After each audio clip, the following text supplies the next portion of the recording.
बिहार में चुनाव प्रचार कर रहे राहुल गांधी ने बीजेपी पर दलित पिछड़ों के साथ भेदभाव का आरोप लगाया है। राहुल ने कहा कि सेना में सिर्फ 10% आबादी का कब्जा है, 90% आबादी को नजरअंदाज किया जा रहा है। बीजेपी ने राहुल के इस बयान को बांटने वाला बयान बताया है।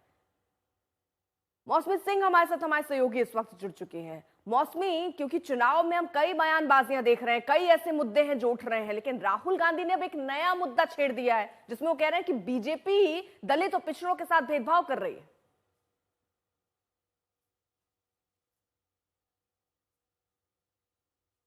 मौसमी, अपने माइक को अनम्यूट कर लीजिए। जी अर्पिता, मैं ये कह रही थी कि आपको आवाज आ रही है जी, कि जी। राहुल गांधी ने ये कहा कुटुंबा में, जहाँ पे वो अपने प्रदेश अध्यक्ष राजेश राम के लिए प्रचार कर रहे थे, जो रविदास समुदाय से आते हैं, तो कहीं ना कहीं कांग्रेस को भी लगता है कि एक जो अति पिछड़ा वर्ग है, पिछड़ा वर्ग एक बड़ा तबका है और कहीं ना कहीं एक बड़ा अहम वोट बैंक है। संसद में राहुल गांधी ये बात कहते आए हैं, लेकिन तब तक न्यायपालिका और ब्यूरोक्रेसी तक की बात सीमित थी। लेकिन कल उन्होंने बड़ा बयान दिया है, सेना को भी लपेटे में लेके उन्होंने कहा है कि सेना में भी भेदभाव होता है, 10% अपर कास्ट ही कंट्रोल करते हैं। तो कहीं ना कहीं एक तरीके से जो जातिगत पॉलिटिक्स हो रही है, राजनीति हो रही है बिहार में वोटों को लुभाने के लिए, उसी की कड़ी में ये एक नया बयान। ठीक है मौसमी, आप रहिए जरा साथ। राहुल गांधी ने दरअसल कहा क्या, जिसमें उन्होंने सेना का जिक्र किया, 10% आबादी का कब्जा उसमें बता रहे हैं, 90% आबादी को नजरअंदाज करने की बात कर रहे हैं। सुनिए जरा राहुल गांधी ने कहा क्या। सारे के सारे 10% आबादी में से आते हैं,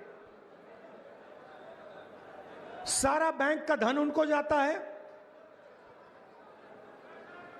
सारी नौकरियां उनको जाती हैं, ब्यूरोक्रेसी में उनको जगह मिलती है। आप जुडिशरी देखिए, वहां भी उनको सब मिलता है, सेना में उनका कंट्रोल है और 90% आपको जो आबादी है वो आपको कहीं नहीं मिलेगी। अब मेरा कहना है कि अगर हिंदुस्तान के 90% लोगों को